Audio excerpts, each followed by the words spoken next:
السلام علیکم ورحمۃ اللہ وبرکاتہ۔ عزیز طلبہ، آج کے اس لیکچر میں ہم جانیں گے الدرس الرابع مفاعل خمسہ۔ الدرس الرابع چوتھا سبق، مفاعل خمسہ یعنی 5 مفعول۔ 5 مفعول وہ کون کون سے ہیں؟ وہ ہیں مفعول بہ، مفعول مطلق، مفعول لہ، مفعول فی اور مفعول معہ۔ یہ مفاعل خمسہ ہیں اور نحو کے کتابوں میں ان کو تفصیل سے اسٹڈی کیا جاتا ہے۔ تو آج کے اس لیکچر میں ہم جانیں گے مفعول مطلق کے تعلق سے چند باتیں اور ان کو سمجھنے کی کوشش کریں گے۔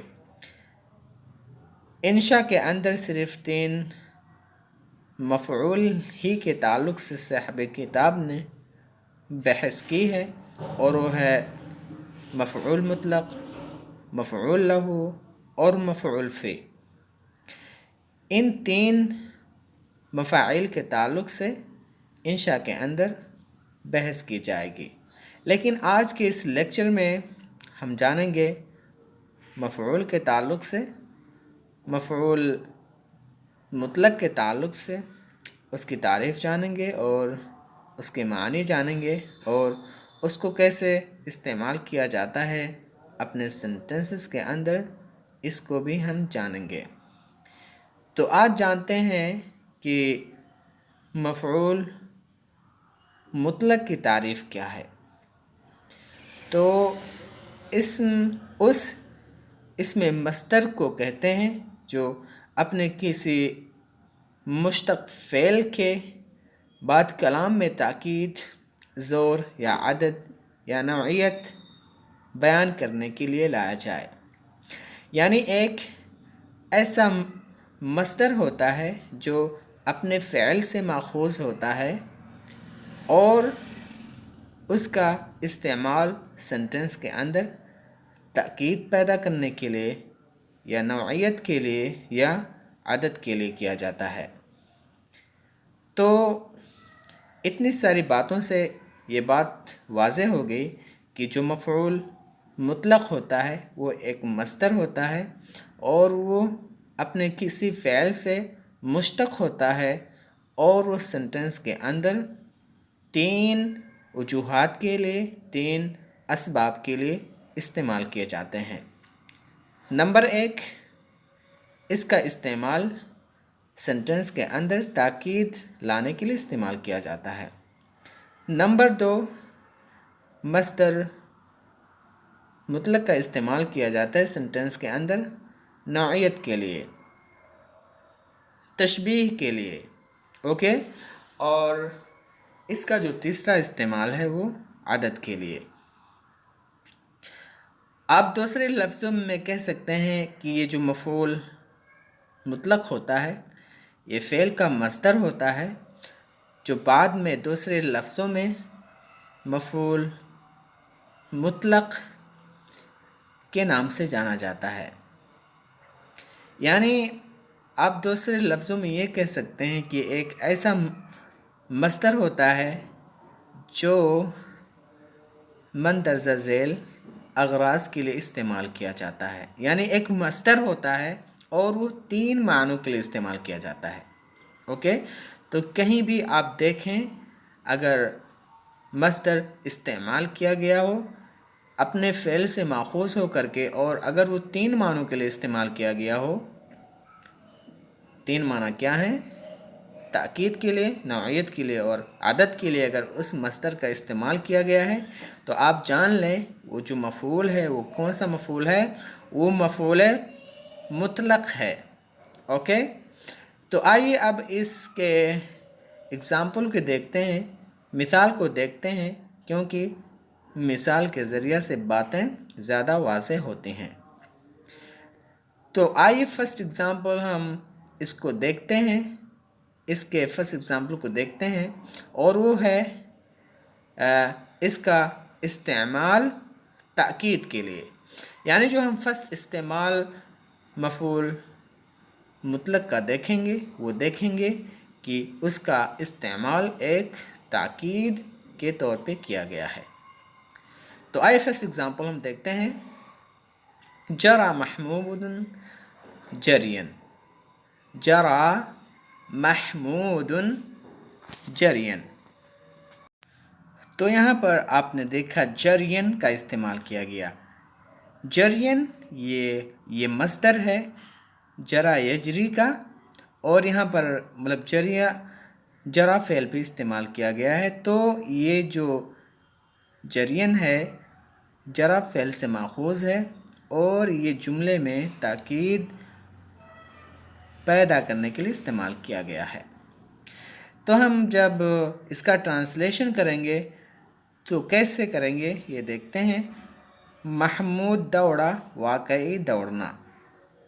اوکے، تو اس کا جو معنی ہوا جرا محمود جرین، آپ کہہ سکتے ہو کہ محمود خوب دوڑا، اچھے سے دوڑا، واقعی میں دوڑا. اوکے، تو یہاں پر جو مطلب جرین لفظ کا استعمال کیا گیا، یہ مصدر ہے، منصوب ہے مفعول مطلق ہونے کی وجہ سے، اور یہ تاکید پیدا کرنے کے لیے سینٹنس کے اندر استعمال کیا گیا ہے. تو آپ نے دیکھا مطلب جرا محمود جرین، تو جرین یہ مصدر ہے، مفعول مطلق ہے، سینٹنس کے اندر تاکید پیدا کرنے کے لیے استعمال کیا گیا ہے. اور اس کا ٹرانسلیشن آپ کہہ سکتے ہو محمود خوب دوڑا، محمود اچھے سے دوڑا، محمود بہت زیادہ دوڑا، اور محمود واقعی میں دوڑا. آپ اتنے سیگوں کے ساتھ آپ ٹرانسلیشن کر سکتے ہیں. تو یہ رہا ہمارا اگزامپل مفعول مطلق کا تاکید کے طور پہ. اب آئیے دوسرا اگزامپل ہم دیکھتے ہیں. وثب القط اثوب الاسد. اب یہاں پر آپ نے دیکھا کہ وثبہ ایک فعل ہے اور اس کا جو مصدر ہے اثوب ہے.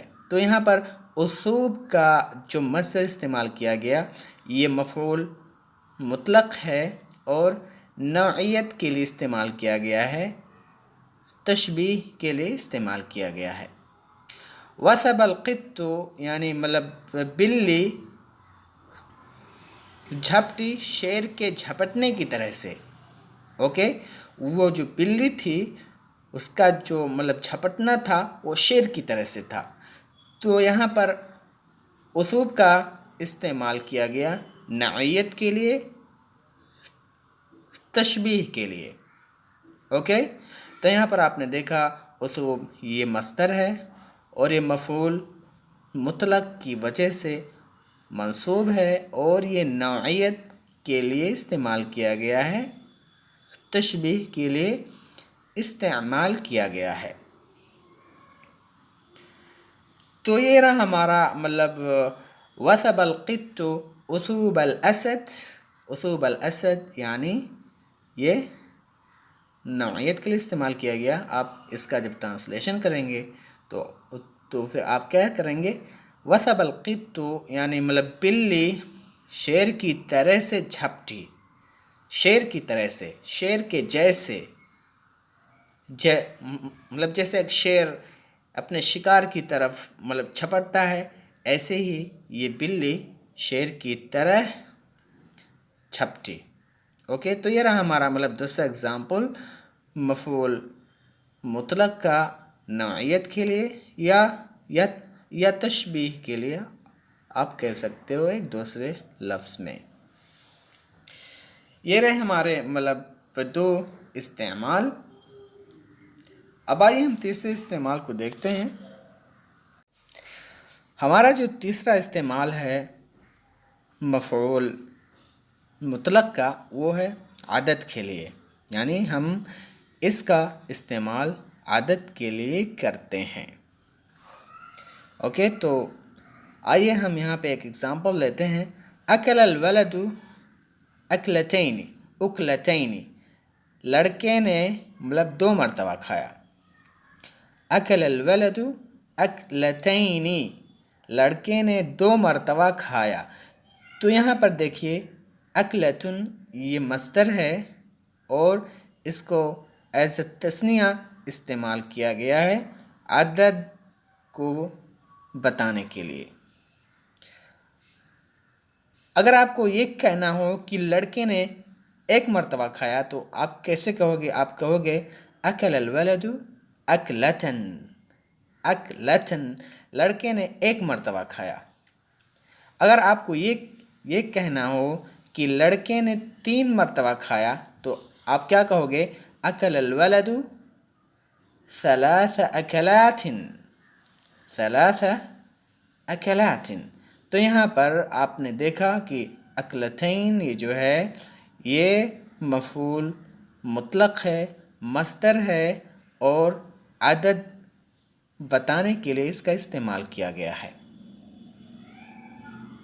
اوکے یا تو یہ مطلب 3 استعمال ہیں مفعول مطلق کے، انہی 3 معنوں کے لیے اس کا استعمال کیا جاتا ہے۔ اور اس میں جو لاسٹ بات ہے وہ یہ ہے کہ کبھی کبھار مصدر کا استعمال نہ کر کے ہم دوسرے لفظ کا بھی استعمال کرتے ہیں اور وہ جو لفظ ہوتا ہے وہ مفعول مطلق کی نیابت کرتا ہے۔ تو اس کے تعلق سے آج ہم نہیں جانیں گے، اس کے تعلق سے انشاءاللہ کل کے پیریڈ میں جانیں گے اور اسے سمجھنے کی کوشش کریں گے۔ تو آج کے اس لیکچر میں آپ نے مفعول مطلق کی تعریف جانی کہ وہ ایک ایسا مصدر ہے جو اپنے فعل سے مشتق ہوتا ہے اور 3 معنوں کے لیے استعمال کیا جاتا ہے۔ فرسٹ معنی تاکید کے لیے، دوسرا معنی نوعیت کے لیے اور تیسرا معنی عدد کے لیے ہوتا ہے۔ یعنی یہ 3 اسباب کے لیے، 3 وجوہات کے لیے مفعول مطلق کا استعمال کیا جاتا ہے۔ اور تاکید کے لیے اگر استعمال ہو رہا ہو تو اس کا ہم جب ٹرانسلیشن کریں گے تو ہم کیا کہیں گے؟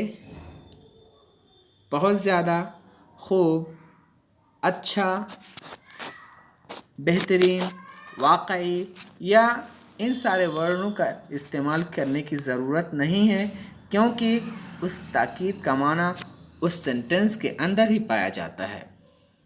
اگر آپ کا معنی ان سارے الفاظوں کے ذریعہ سے سیٹ نہ ہوں تو ان چیزوں کو آپ ٹرانسلیشن کے اندر مینشن نہ کریں، وہ آپ صرف اور صرف فعل کا ہی معنی کر سکتے ہیں۔ اوکے، تو یہاں پر ہم نے جو اگزامپل آپ کے سامنے مطلب پیش کیا تھا تاکید کے لیے، وہ تھا جرى محمود جرین۔ اوکے، محمود کافی تیز دوڑا۔ اور جو تشبیہ کے لیے تھے وہ کیا تھا؟ وثب القط وثوب الاسد، بلی شیر کی طرح سے مطلب جھپٹی۔ تو یہ تھا نوعیت کے لیے یا تشبیہ کے لیے بھی آپ کہہ سکتے ہو۔ اکل الولد اکلتین، لڑکے نے 2 مرتبہ کھایا۔ تو یہاں پر جو اکلتین ہے یہ عدد بیان کے لیے استعمال کیا گیا ہے۔ تو مطلب فرسٹ ایگزامپل میں جرى حامد جرین، یہ جرین تاکید کے لیے استعمال کیا گیا جو کہ ایک مصدر ہے اور مفعول مطلق ہے۔ اور دوسرے سنٹنس میں وثب القط وثوب الاسد، وثوب یہ کیا ہے؟ یہ مصدر ہے، مفعول مطلق ہے اور نوعیت کے لیے یا تشبیہ کے لیے استعمال کیا گیا ہے۔ اکل الولد اکلتین، اکلتین یہ مصدر ہے جو کہ نوعیت کے لیے جو کہ عدد بیان کرنے کے لیے استعمال کیا گیا ہے۔ تو کافی سارے مطلب ڈھیر اگزامپل آپ ان سینٹنسز کے پیٹرن پر اپنے روزمرہ کی زندگی میں آپ بنا سکتے ہیں۔ اوکے یا تو پھر ملتے ہیں انشاءاللہ اگلے لیکچر میں۔ ہم اس لیکچر میں یہ بتائیں گے آپ کو کہ مفعول مطلق کے اندر اس مصدر کا استعمال نہ کر کے ایک ایسے دوسرے الفاظ کا استعمال کیا جاتا ہے جو اس مصدر یا مفعول مطلق کی نیابت کرتے ہیں، اور وہ ٹوٹل 9 ہیں، اور اس چیز کو ہم انشاءاللہ کل کے لیکچر میں آپ لوگوں کو بتائیں گے اور سمجھانے کی کوشش کریں گے۔ تو آج یہیں تک، سی یو لیٹر، الی اللقاء، والسلام علیکم ورحمۃ اللہ وبرکاتہ۔